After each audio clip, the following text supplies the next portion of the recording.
إن الحمد لله نحمده ونستعينه ونستغفره ونعوذ بالله من شرور أنفسنا ومن سيئات أعمالنا. من يهده الله فلا مضل له ومن يضلل فلا هادي له، وأشهد أن لا إله إلا الله وحده لا شريك له، وأشهد أن محمدا عبده ورسوله صلى الله عليه وعلى آله وأصحابه والتابعين وتابع التابعين ومن تبعهم بإحسان إلى يوم الدين. يا أيها الذين آمنوا اتقوا الله حق تقاته ولا تموتن إلا وأنتم مسلمون. يا أيها الناس اتقوا ربكم الذي خلقكم من نفس واحدة وخلق منها زوجها وبث منهما رجالا كثيرا ونساء، واتقوا الله الذي تساءلون به والأرحام إن الله كان عليكم رقيبا. يا أيها الذين آمنوا اتقوا الله وقولوا قولا سديدا يصلح لكم أعمالكم ويغفر لكم ذنوبكم، ومن يطع الله ورسوله فقد فاز فوزا عظيما. أما بعد، فإن خير الحديث كتاب الله، وخير الهدي هدي محمد صلى الله عليه وعلى آله وسلم، وشر الأمور محدثاتها، فإن كل محدثة بدعة وكل بدعة ضلالة وكل ضلالة في النار. Azakumullah, kaum muslimin yang saya hormati, berkata Syekhul Islam Ibnu Taimiyah rahimahullah setelah menyatakan prinsip ahlu sunnah tentang asma dan sifat, bahwa mereka tidak berani menolak sifat-sifat Allah yang telah tersebut di dalam Quran dan Sunnah. Mereka tidak berani menyelewengkan maknanya kepada makna-makna lain yang tidak terkandung dari kalimat itu. Dan mereka tidak menyelewengkan nama-nama Allah dan ayat-ayatnya. Mereka tidak mempertanyakan kayak apa, seperti apa. Dan mereka tidak menyamakan sifat Allah dengan sifat makhluk-makhluknya. Maka kata Syekhul Islam, melanjutkan ucapannya, menyebutkan alasan kenapa tidak menyamakan sifat Allah dengan sifat makhluk.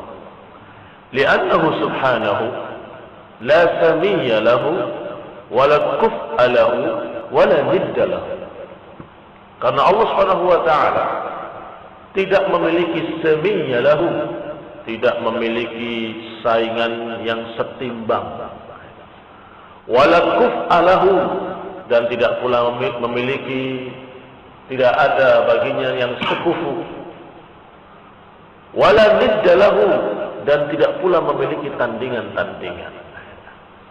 Maka Allah Subhanahu wa taala tidak mungkin disamakan dengan makhluknya.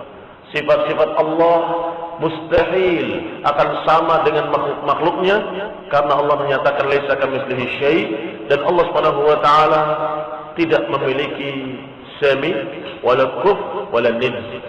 Yang tiga kalimat yang disebutkan oleh Syekhul Islam ini, tiga-tiganya disebutkan dalam Al-Qur'an.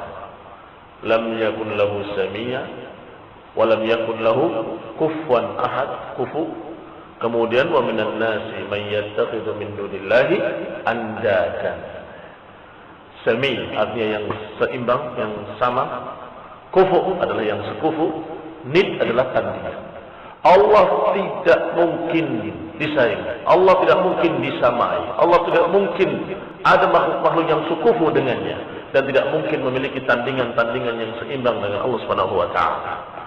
Maka ini, kata Syekh Muhammad Khalil Harras, adalah alasan, dalil yang menunjukkan apa yang telah disebutkan kemarin, bahwa prinsip ahlu sunnah tidak menyamakan sifat Allah dengan sifat-sifat makhluk, karena memang tidak ada satu makhluk pun yang sama dengan Allah.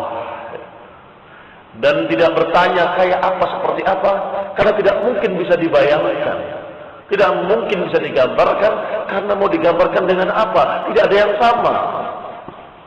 Biasanya manusia menggambarkan sesuatu yang belum dilihatnya atau menggambarkan sesuatu untuk menerangkan pada orang yang belum melihatnya, biasanya dengan mencontohkan. Seperti apa barangnya? Ya kurang lebih seperti jam inilah, atau seperti tiang ini, atau seperti ini, seperti ini. Berupaya untuk menyamakan atau membandingkan dengan yang dilihat. Satu orang sudah melihat barangnya, satu orang belum melihat barangnya. Yang belum melihat ini bertanya, kayak apa barangnya? Saya akan bayar kalau saya tahu barangnya. Barangnya kurang lebih besarnya segini. Yang ditunjuk, yang ada di situ. Kemudian bentuknya seperti ini. Dan kira-kira warnanya kayak gini. Disamakan dengan apa yang ada. Maka kalau Allah Subhanahu wa taala memiliki sifat-sifat yang disebutkan dalam Quran dan Sunnah, kemudian kita bertanya-tanya kayak apa, seperti apa, maka pasti akan muncul di benak kita mungkin kayak gini, mungkin kayak gitu, dan disamakan dengan makhluk. Berarti ketika kita yakin bahwa Allah tidak sama dengan makhluknya, atau ketika kita yakin bahwa tidak ada makhluk yang seimbang dengan Allah, tidak ada makhluk yang sebanding dengan Allah, tidak ada makhluk yang sama sekufu dengan Allah, maka tidak mungkin kita bisa menggambarkannya dengan mempermisalkan makhluk-makhluk. Tidak mungkin. Kalau tidak bisa, berarti kita tidak mungkin bertanya kayak apa. Apa yang disebut dari sifat-sifat Allah kita imani, sedangkan kayak apa, seperti apa, kita katakan tidak mungkin kita tahu, karena Allah tidak memberitahu. Tidak mungkin kita tahu karena Allah tidak memberitahu. Ikhwan fillah a'azakumullah, disebutkan di dalam ayat Allah Subhanahu wa taala, Rabbus samawati wal ardh wa ma bainahuma fa'budhu wastabir li'ibadatihi hal ta'lamu lahu samiyah. Disebutkan oleh Allah Subhanahu wa taala dalam surat Shad bahwa Allah Rabbus samawati wal ardh, Allah adalah penguasa langit dan bumi dan apa yang ada di antara keduanya. Fa'budhu wastabir li'ibadatihi, beribadahlah kepadanya dan sabarlah, istiqomahlah di atas ibadah kepada Allah. Wastabir li'ibadati, sabar dalam ibadat, artinya tetap terus-menerus dalam ibadah. Jangan tinggalkan ibadah. Berarti istiqomah mana? Sabarlah terus dalam ibadah, teruslah kalian beribadah. Hal ta'lamu lahu samiyya, apakah engkau pernah mengetahui ada yang sama dengan Allah? Ini ayat yang menunjukkan dalil bahwasanya Allah Subhanahu wa taala tidak mungkin disamai oleh makhluk dan tidak ada makhluk-makhluk yang sama dengan Allah. Dan memang kalimat sami mirip dengan bahasa atau sama dengan bahasa Indonesia, mirip dengan kalimat sama. Ini sama dengan itu. Bahasa Arabnya sami. Ada sami, ini mirip dengan ini. Allah pantang, hal ta'lamu lahu samiyya, apakah engkau pernah mengetahui ada yang sama dengan Allah? Tidak ada. Kalau begitu, maka kita harus yakin satu-satunya yang berhak diibadahi hanya Allah, dan satu-satunya yang kita berdoa kepadanya hanya Allah. Satu-satunya yang kita beristighatsah, meratap, meminta, berdoa untuk mendapatkan hidayah hanya kepada Allah Subhanahu wa taala. Wa laysa al-murad min nafi sami' anna ghayrahu la yusamma bimithli asma'ih. Bukanlah bermakna ayat ini menafikan sami berarti tidak ada yang sama namanya. Namanya mungkin sama, tetapi hakikatnya tetap berbeda. Yani kalau disebutkan mendengar, kan kalimatnya sama. Allah mendengarkan hambanya, kemudian fulan mendengar fulan. Sama-sama mendengar, iya, tetapi bukan semi. Tidak sama dengan Allah Subhanahu wa taala, karena nama tadi bermakna lain dengan nama yang disebut pada makhluk. Kalimat sami' bagi Allah adalah maha mendengar, sedangkan kalimat sami' bagi hamba-hamba ini maknanya adalah mendengar dan pendengarannya terbatas. Demikian pula pada nama-nama yang lain, termasuk Al-Aziz misalnya. Allah sendiri dalam Al-Quran ketika menceritakan kisah Nabi Yusuf alaihissalam, Allah Subhanahu wa taala menyebutkan raja yang membeli budak yang sesungguhnya itu adalah Yusuf alaihissalam disebut dengan Al-Aziz. Wa imra'atul aziz turawidu fataha an nafsi. Wa imra'atul aziz, dan istrinya si Al-Aziz ini menggoda Yusuf. Allah sebutkan dengan wa imra'atul aziz, berarti suaminya atau raja tadi dipanggil dengan Al-Aziz. Apa maknanya? Yang mulia. Sebagaimana ketika orang-orang datang ke para raja dan mengatakan yang mulia, memanggil dengan kalimat yang mulia. Atau seperti di kalangan Arab menyatakan sahibus sumum. Sahibus sumum artinya wahai orang yang tinggi, yang agung. Wahai tuan yang agung, begitu. Boleh apa tidak boleh?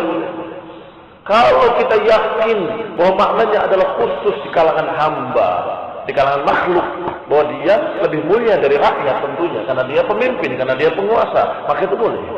Berarti kalimat Al-Aziz yang disebutkan tentang tentang raja yang membeli Nabi Yusuf atau yang membeli budak yang ternyata Nabi Yusuf, dengan Al-Aziz yang disebutkan untuk Allah berbeda. Kalau Allah mengatakan wa huwal azizul hakim, wa huwal azizul hamid, maka maknanya adalah Allah Aziz, maknanya adalah Allah Maha Agung, Maha Tinggi, Maha Mulia. Tetapi ketika disebutkan raja ini dengan kalimat Al-Aziz, maka maknanya hanya dia mulia di kalangan jika dibandingkan dengan rakyat. Dia lebih mulia kalau dibandingkan dengan rakyatnya. Tetapi kalau Allah Al-Aziz mutlak, dibandingkan dengan siapapun dari makhluk-makhluk ini seluruhnya, yang di langit maupun yang di bumi, manusia maupun malaikat, tetap Allah Maha Tinggi, Maha Mulia. Maka Al-Aziz bagi Allah adalah Maha Mulia. Berarti kata Syekh Muhammad Khalil Harras, kalimat hal ta'lamu lahu samiyya, apakah engkau melihat ada yang sama, ada yang senama? Tidak ada. Sebab nama-nama tadi walaupun lafadznya sama, ternyata maknanya berbeda. Bagi Allah dengan bagi makhluk maknanya berbeda. Fa inna hunaka asma'un mushtarakah baina Allah wa baina khalqihi. Karena di sana ada nama-nama yang dipakai untuk Allah, dipakai pula untuk makhluk, tapi dengan makna yang berbeda. لكن المقصود أن هذه الأسماء إذا سمي الله بها كان معناها مختصا به لا يشركه فيه غيره. Tetapi maksudnya kalau nama itu dipakai untuk Allah, maka maknanya khusus bagi Allah, maknanya istimewa, hanya khusus bagi Allah dan tidak mungkin disertai oleh makhluk-makhluk manapun. فإن الاشتراك إنما هو في مفهوم الاسم الكلي, karena dalam keadaan namanya sama, ini hanya dari sisi makna globalnya, tetapi rinciannya berbeda. Mendengar dengan mendengar, mulia dengan mulia berbeda, baik dengan baik. Wallahu khairun hafidha, Allah Maha baik dan Maha menjaga. Beda dengan ketika kita memuji pegawai kita, ini orang baik dan menjaga amanah, Masya Allah. Ya beda, tidak sama. Maka Allah menantang hal ta'lamu lahu samiyya, apakah ada yang sama dengan Allah, nama dan maknanya sama? Nggak ada. Laisa kamitslihi syai'. Wa hadza la wujuda lahu illa fid-dhihn. وأما في الخارج فلا يكون المعنى إلا جزئيا مختصا وذلك بحسب ما يضاف إليه. Berarti makna kalimat tadi ketika dikaitkan dengan Allah maka berbeda ketika digandengkan dengan makhluk. Maknanya berbeda jauh, dan khusus bagi Allah Subhanahu wa taala memiliki makna yang lebih luas dan memiliki makna yang mutlak, tidak terbatas. Wa ammal kuff, sekarang yang kalimat yang kedua, walam yakun lahu kufuwan ahad.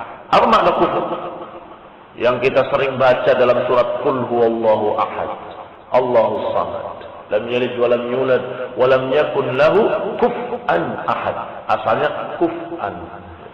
Kufu yang sering diterjemahkan oleh orang-orang di sini dengan sekufu, yakni seimbang, sama ya, sekufu. Itu pun ditiadakan oleh Allah Subhanahu wa taala. Tidak ada yang sekufu dengannya. Wa qad dalla ala nafihi qauluhu ta'ala, dan sudah dinafikan oleh Allah di dalam ayat tadi dan dinafikan pula oleh Allah Subhanahu wa taala dalam ayat-ayat yang lain.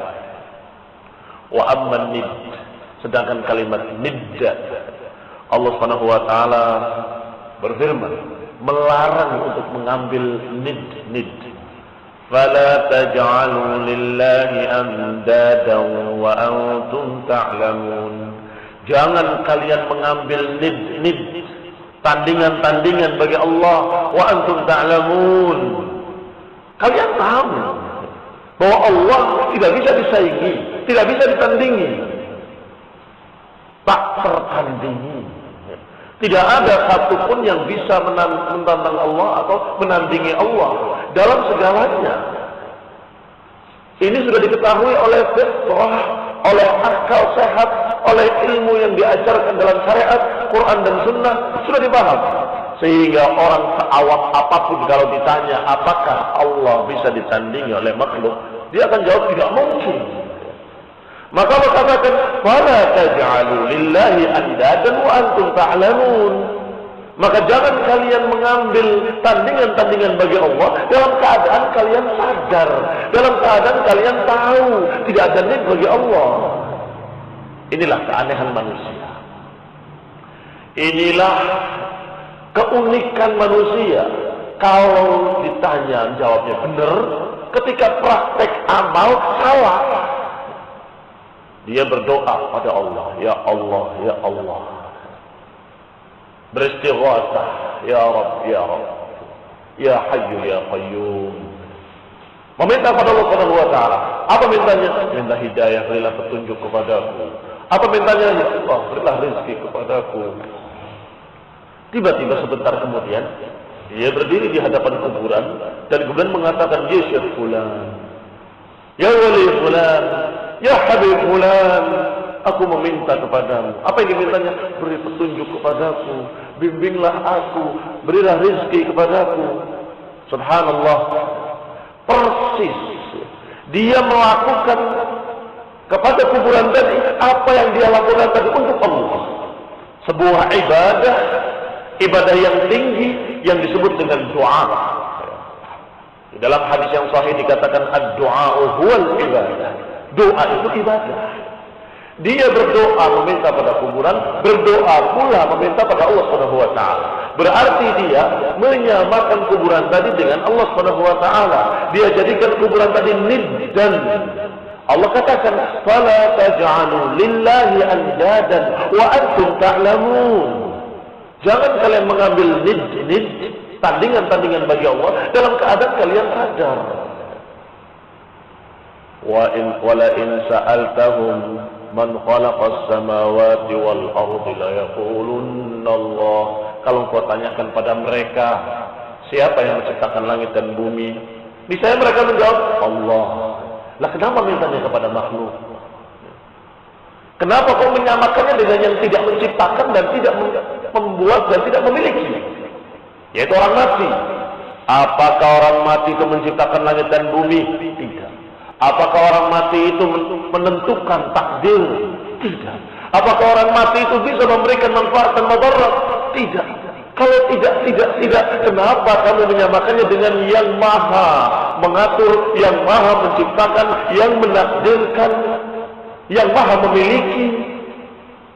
Berarti kalian menyelisihi hati kecil kalian sendiri, atau berarti kalian menyalahi fitrah kalian sendiri. Maka Allah katakan, wa antum ta'lamun, padahal kalian tahu. Kenapa mengambil sekutu-sekutu bagi Allah dan tandingan-tandingan bagi Allah? Maka kata Syekhul Islam Ibn Taimiyah selanjutnya dalam Aqidah Al-Wasithiyah ini menyatakan, wala yuqasu bi khalqihi subhanahu wa ta'ala. Maka tidak bisa dikiaskan dengan makhluk-makhluknya. Allah Subhanahu wa ta'ala. Ini Allah Subhanahu wa ta'ala tidak bisa dikiaskan dengan makhluk-makhluknya. Jangan pakai bukankah, berarti. Jangan. Ya. Bukankah kalau kita menemui raja, kita harus melalui orang terdekatnya? Maka kita pun kalau menemui Allah, harus melalui orang terdekatnya. Bukankah kalau kita mau meminta kepada orang besar, penguasa yang agung, bukankah kita harus mencari perantara? Maka demikian pula ketika kita meminta pada Allah, menginginkan untuk menemui Allah yang maha agung, kita harus cari perantara-perantaranya, yaitu orang-orang soleh yang dekat dengan Allah. Ini qiyas. Maka kata Syekhul Islam Ibnu Taimiyah, fala yuqas bi khalqihi subhanahu wa ta'ala. Allah tidak bisa dikiaskan dengan makhluk. Jangan diukur dengan makhluk. Jangan disamakan dengan makhluk. Jangan dikiaskan dengan makhluk. Bukankah. Berarti. Ini juga sama. Berarti menyamakan Allah dengan makhluk. Apakah Allah seperti raja? Apakah Allah seperti penguasa? Laisa kamitslihi syai'. Allah tidak sama dengan raja-raja tadi. Allah tidak sama dengan penguasa-penguasa tadi. Maka karena tidak sama, tidak bisa dikiaskan. Yang namanya qiyas di dalam fikih pun memiliki syarat-syarat. Ada al-maqis, ada al-maqis alaih, dan ada wajhus syabah. Ada yang dikiaskan, ada yang dikiaskan kepadanya sebagai patokan. Ada pula wajhus syabah, sisi persamaannya di mana. Kalau kemudian kita beralasan, ini juga yang dikiaskan adalah Allah, yang dikiaskan kepadanya adalah makhluk, sisi persamaannya adalah sama-sama agung. La haula wa la quwata illa billah. Keagungan Allah tidak bisa dibandingkan dengan keagungan makhluk. Kemuliaan Allah tidak bisa disamakan kemuliaan makhluk yang sangat rendah. Maka Allah panggil nanti di hari kiamat, Anal Malik aina mulukud dunya. Akulah raja, akulah penguasa. Mana raja-raja dunia, kata Allah. Allah memiliki sifat yang layak baginya, yaitu sombong. Dan sombong itu pakaian Allah. Allah pantas untuk sombong karena Allah maha memiliki, maha kaya, maha agung, dan tidak ada yang bisa menyamainya. Maka Allah pantas untuk sombong. Maka Allah katakan, Anal Malik, akulah penguasa, akulah raja. Aina mulukud dunya, mana raja-raja dunia? Semuanya dalam keadaan sama di padang mahsyar. Raja ataupun rakyat, pemimpin atau yang dipimpin, tinggi atau rendah di dunia, semuanya dalam keadaan telanjang, hufatan, uratan, ghurla. Telanjang kaki, telanjang badan, dan belum disunat, belum dikhitan. Sama semuanya. Mana yang tinggi, mana yang rendah, mana yang agung kemarin di dunia, mana orang yang di pertuan agung, yang dipanggil sahibus sumu, yang dipanggil Tuhan Raja, yang dipanggil Sang Mulia, mana? Aina mulukud dunia. Tidak ada, ternyata tidak ada apa-apanya di sisi Allah, tidak ada apa-apanya di hadapan Allah. Maka bagaimana mungkin akan mengkiaskan Allah dengan makhluk? Bagaimana mungkin dikiaskan keagungan Allah dengan keagungan makhluk? Dan kemudian menyatakan kalau kita kepada raja saja harus pakai perantara, kepada Allah juga harus pakai perantara. La wallah. Allah tidak begitu menyatakan dalam Quran. Allah justru menyatakan dalam Quran, wa idza sa'alaka 'ibadi 'anni fa inni qarib ujibu da'watad da'i idza da'an falyastajibu li wal yu'minu bi la'allahum yarshudun. Kata Allah, kalau hamba-hambaku bertanya tentang aku, maka jawablah, inni qarib, sesungguhnya aku dekat. Ini yang tidak ada pada raja tadi. Allah qarib, dalam keadaan Allah di atas arsy-Nya maha tinggi, tapi bagi Allah semuanya dekat. Ujibu da'watad da'i, aku akan mengabulkan dan menjawab apa yang dia minta. Ini pun tidak ada pada makhluk. Raja di istananya, kamu di sini ngomong, wahai Tuhan Raja, gak kedengeran. Maka butuh perantara. Tidak apa-apa dengan Allah. Kamu dimanapun di ujung dunia, Allah mendengar ucapanmu. Maka Allah katakan, aku dekat. Falyastajibu li wal yu'minu bi, maka laksanakanlah ya apa yang aku perintahkan pada kalian, dan kemudian berimanlah kepadaku, semoga mereka mendapatkan bimbingan. Ikhwan fillah, azakumullah, Allah menyatakan dirinya dekat dan mengabulkan doa. Dan dikatakan pula di ayat lain, ud'uni astajib lakum. Mintalah kepadaku, aku akan beri, kata Allah. Dan Allah selalu menyebutkan dalam Quran sekian banyak ayat-ayatnya yang menyatakan wa huwas samiul basir, dia maha mendengar, maha melihat. Ini yang tidak ada pada raja-raja tadi. Sehingga butuh orang terdekat, butuh orang yang pelicinnya, butuh ini, butuh itu. Tapi kepada Allah, Allah maha mendengar. Kita ngomong dimanapun terdengar. Allah maha dekat. Kita meratap meminta kepadanya, akan dikabulkan doanya. Allah subhanahu wa ta'ala menyatakan, ud'uni astajib lakum. Mintalah kepadaku, aku akan kabulkan untukmu. Maka la yuqas, berarti tidak bisa dikiaskan Allah dengan makhluknya. Dan itu satu contoh. Masih banyak lagi kias-kias batil yang biasa dipakai oleh musyrikin jahiliyah dulu. Menyamakan Allah dengan makhluknya, dikiaskan, kemudian mereka beralasan demikian dan demikian. Ikhwan fillah, sudah kita terangkan tadi bahwasanya kias adalah maqis alaih, dan juga ada wajhus syabah. Maka wajhus syabah ini tidak ada. Tidak ada yang serupa dengan Allah, tidak ada yang semisal dengan Allah. Sedangkan hukum kias harus ada inti persamaannya apa? Dikiaskan ini dengan itu. Kenapa kok dikiaskan? Karena ada titik persamaannya. Tapi kepada Allah tidak ada yang sama, maka tidak bisa dikiaskan. وذلك مثل قياس التمثيل يعرفه علماء الأصول بأنه إلحاق فرع بأصل في حكم جامع كإلحاق النبيذ بالخمر في الحرمة لاشتراكهما علة الحكم وهي الإسكار. Dan namanya kias macam-macam. Ada kias yang disebut dengan kiasus tamtsil. Ada pula kias lain yang disebut kiasus syumul. Ada pula kias-kias lain yang disebutkan oleh para ulama dalam kitab-kitab mereka. Maka bagi Allah tidak ada yang bisa diterapkan kecuali satu kias.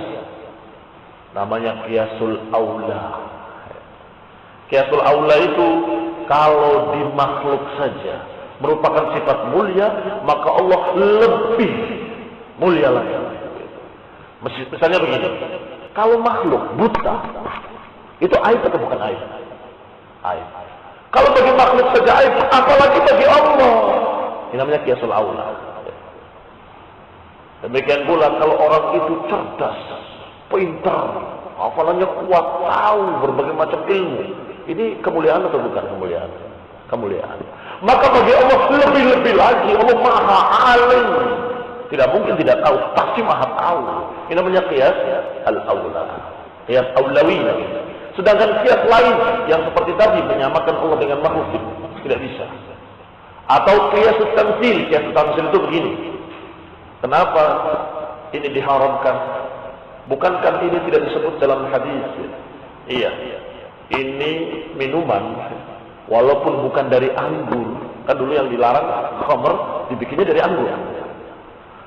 Ini bukan dari anggur, entah dari apa mereka bikinnya, bahkan bening kayak moyasahah seperti aqua, tapi diminum memabukkan.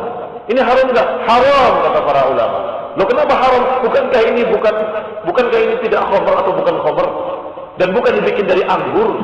Iya, walaupun dia tidak dibikin dari anggur, tapi sama ilatnya. Yang ini memabukkan, ini juga memabukkan. Itu namanya kiasus tamtsil. Kiasus syumul yang dikenal dengan oleh orang manatiq, ahli mantiq. Al-istidlal bil kulli ala juz'i biwasitati indiraj dzalika juz'i ma ghairihi tahta hadhihi al-kulli. Fa hadha al-qiyas mabniun ala istiwa'i al-afrad al-mundarijah tahta hadhihi al-kulli. Dikiaskan yang pokok dengan cabangnya. Ini cabangnya demikian. Kenapa kok kamu simpulkan demikian? Ya sama dengan pokoknya. Pokoknya begitu, yang cabangnya juga begitu. Ini sama ini dengan yang sana. Taunya karena ini juga merupakan cabang dari sana.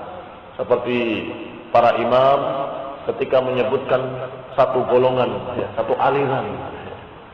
Bagaimana aliran ini? Oh, itu Jahmiyah. Loh, ini bukan Jahmiyah. Namanya kelompok baru, namanya begini dan begitu. Oh, ini Jahmiyah. Ini hanya pecahan dari Jahmiyah. Disamakan dengan aliran Jahmiyah. Maka ikhwan fillah azakumullah, qiyas-qiyas tadi tidak boleh dan tidak mungkin diterapkan pada Allah Subhanahu wa taala karena Allah tidak sama dengan makhluknya. Adapun qiyasul aulawi tidak menyamakan, tetapi justru menganggap bahwa Allah lebih, aula itu lebih utama. Kalau makhluk dikatakan alim saja sudah mulia, masa Allah dikatakan bodoh? Tentunya lebih alim lagi dan maha alim. Kalau buta itu adalah kerendahan, kehinaan bagi makhluk, apalagi bagi Allah. Mustahil Allah buta. Pasti Allah maha melihat dan melihatnya dengan dalam keadaan tidak terbatas. Kalau itu bukan kias yang menyamakan dengan makhluk, kias al-aulawi dipakai pula oleh Allah Subhanahu wa taala dalam Quran, disebutkan oleh Rasulullah SAW dalam hadis, dan dipakai oleh para ulama pula untuk menyatakan bahwa Allah Subhanahu wa taala maha tinggi, maha mulia. Ikhwan fillah azakumullah. Demikian apa yang bisa kita sampaikan pada pagi hari ini.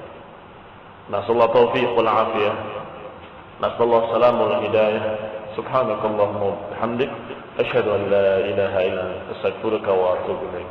Wassalamu alaikum warahmatullahi wabarakatuh.